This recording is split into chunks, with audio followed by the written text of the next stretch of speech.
इस किस्म के और मैसिव किस्म के बेनिफिट्स, फाइनेंशियल बेनिफिट्स, जिसकी डैमनिंग डिटेल्स जो हैं वो आपके सामने आएंगी, वो भी दरखास्त गुजार मुसलसल 5 साल वसूल करती रही हो। अगर उनका कहना यह है कि मुलजिम मोहम्मद साकिब चद्दर ने उनको साइबर बुलिंग किया है, तो it does not make any sense. अस्सलाम वालेकुम dear audience. Women card, fame card या पॉलिटिकल कार्ड, मोमिना इकबाल और साकिब चद्दर जो एमपी हैं उनके दरमियान क्या मामला है, उस पूरी स्टोरी को ब्रेक डाउन करेंगे। लेकिन इस सबसे पहले आपको इस सारी स्टोरी को समझना ज़रूरी है। मोमिना इकबाल खातून एक्ट्रेस, एक मशहूर नाम, पाकिस्तान का बेशुमार ड्रामों में काम कर चुकी हैं। और दूसरी जानिब साकिब चद्दर जो कि एक इमर्जिंग पॉलिटिशियन हैं, पहली दफ़ा member of provincial assembly elect हुए हैं, लेकिन इसके साथ साथ उनका माजी जो कंट्रोवर्सी से वो भरा हुआ है। तो वीडियो हमारे सामने आई कि जिसमें वो किडनी ट्रांसप्लांट का जो धंधा था उसको चलाते हैं, इसका उन्होंने जो इकरार जुर्म किया। उसके बाद 2024 के इंतखाबात में पाकिस्तान तहरीक इंसाफ के साथ पहले थे, फिर उसके बाद पाकिस्तान तहरीक इंसाफ ने अपना टिकट किसी और उम्मीदवार को दे दिया। तो साकिब चद्दर साहब ने पूरी कंपेन इमरान खान के नाम पर की और तकरीबन 41,000 वोट लिए और इलेक्शन जीतने के बाद अपने आप को इंडिपेंडेंट कैंडिडेट जाहिर कर हुकूमत पाकिस्तान मुस्लिम लीग नून की बनी, तो पाकिस्तान मुस्लिम लीग नून में शामिल हो गए। अब तकरीबन 2 साल के बाद इन दोनों के दरमियान एक कंट्रोवर्सी ने इमर्ज किया, जब जो मोमिना इकबाल ने अपनी इंस्टाग्राम स्टोरी में ये शेयर किया कि एक एमपीए की जानिब से उनको हरासा किया जा रहा है। अब पाकिस्तान में जो हरासमेंट है वो एक वुमेन कार्ड के तौर पर एक वुमेन शेल्टर बन चुका है, जहाँ पर हरासमेंट असल में हो रही होती है, जहाँ पर बाकी खवातीन को हरासा किया जा रहा होता है। वो चीज़ें मीडिया पर रिपोर्ट भी नहीं होती और वो खवातीन हरासगी का शिकार होकर दब दब कर मर जाती हैं और वो उस इन्वायरमेंट में एक आवाज़ भी नहीं उठा पा रही होती हैं। और दूसरी जानिब मोमिना इकबाल जैसी खवातीन हरासगी का और हरासमेंट को एज अ शेल्टर इस्तेमाल करती हैं और इसकी प्रोटेक्शन हासिल करना चाहती होती हैं। अब माजरा ये है, कौन ठीक है कौन गलत है ये आप पर छोड़ते हैं, हम आपको पूरी डिटेल बताते हैं कि इस सारे मामले में हुआ क्या है। जो साकिब चद्दर जो कि फ्यूडल लॉर्ड हैं, उनके पास ज़मीनें हैं, ज़मींदार हैं, फिर सियासत में कदम रखा तो सियासतदान भी हैं, जाहिर सी बात है, फिर सियासत भी हो, पैसा भी हो, तो इंसान जो अपनी इंसानी सिफ़ात है उसको भूल कर हैवान बन जाता है। और इसी तरह साकिब साहब ने भी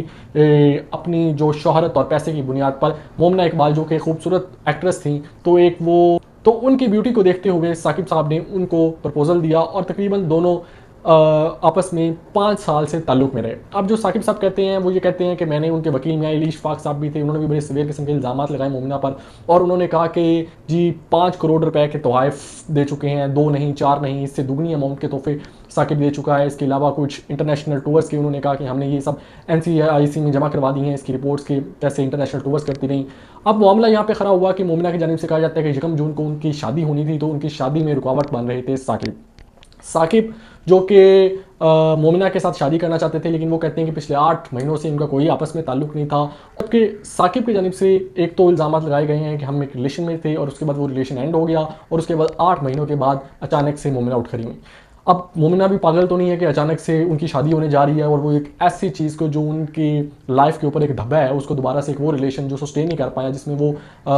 मैरिज सोशल कॉन्ट्रैक्ट में नहीं आ पाई, उनकी शादी नहीं हो पाई, उसको वो दोबारा दुनिया के सामने लाकर और अपनी शादी को मुतासिर करना चाहेंगी। अब जो हमें कुछ रिपोर्ट्स के मुताबिक इसकी इन्फॉर्मेशन मिलती है वो ये है कि एक्चुअली में जो साकिब थे, जो उनके मोमिना के होने वाले हस्बैंड थे, उनके दरमियान कुछ लड़ाई हुई जिस पर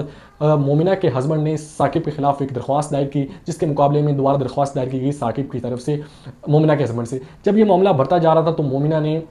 वुमेन कार्ड खेला और सिंपैथी कार्ड खेलने के लिए सोशल मीडिया की जीनत इसको बना दिया। अच्छा, ये सारा मामला तो इस तरह चलता जा रहा है, कौन ठीक है कौन गलत है। दोनों रिलेशन में रहे हैं, दोनों आपस में एक इलीगल रिलेशन में रहे हैं, दोनों इंटरनेशनल टूर्स करते रहे हैं, दोनों एक दूसरे को तोहफे तोहफ़ देते रहे हैं, दोनों की फिर आपस में नहीं बनी तो दोनों ने मुख्तलिफ रस्ते इख्तियार किए। मोमिना ने साकिब पर इल्ज़ाम लगाया कि उनके साथ उन्होंने शादी का प्रपोजल भेजा था और मैंने शादी इस वजह से नहीं की कि उस बंदे की पहले 2 शादियाँ थी। साकिब कहते हैं कि जी मोमिना का मेरे से पहले भी एक रिलेशन था तो मुझसे वो रिलेशन छुपाया, इसलिए हमारे दरमियान प्रॉब्लम्स पैदा हुई। यानी कि आप इस टॉक्सिसिटी का अंदाज़ा लगा लें कि एक मर्द का करैक्टर किस तरह का है और उस फीमेल का भी करैक्टर किस तरह का है, जो हर आते रोज़ के साथ आए दिन के साथ अपने जो लाइफ पार्टनर है और रिलेशनशिप्स चेंज कर रही है। और मर्द को भी हम बिल्कुल भी मार्जिन नहीं देंगे कि वो उसकी अगर ऑलरेडी ही 2 शादियां हुई हैं तो उसको इस तरह की हरकतें करने की क्या ज़रूरत है। आप एक पॉलिटिकल फिगर हो, आपको 41,000 लोगों ने मुंतखब किया है, आप अवामी नुमाइंदे हो, अवामी नुमाइंदे होकर आप अपनी टिकटॉक्स के ऊपर अपनी बदमाशी की, अपनी वीगो डाला कल्चर की, अपनी गाड़ियों की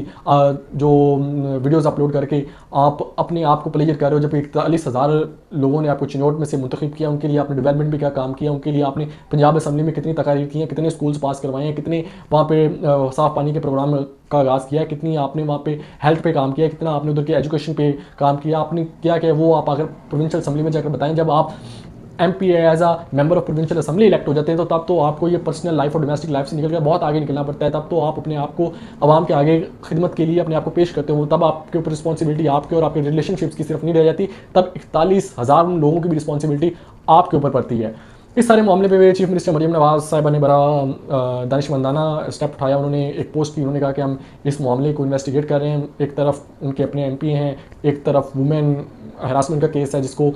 मरीम नवाज साहिबा जब से चीफ मिनिस्टर बनी हैं तो उन्होंने कहा था ख़वातीन मेरी रेड लाइन होगी, तो इसलिए उन्होंने एक बड़ा बैलेंस सा ट्वीट किया जिसमें उन्होंने कहा कि इसके फ्री एंड फेयर इन्वेस्टिगेशन होने देते हैं, उसके बाद इसको कोई भी पोलिटिसाइज़ नहीं किया जाएगा और इस पर हम कार्रवाई करेंगे। तो ये थी दोनों की स्टोरी। इसमें जो हमारे सोशल वैल्यूज़ गिरती जा रही हैं उस पर इसका बहुत ज़्यादा इम्पैक्ट है और किस तरह ये लोगों के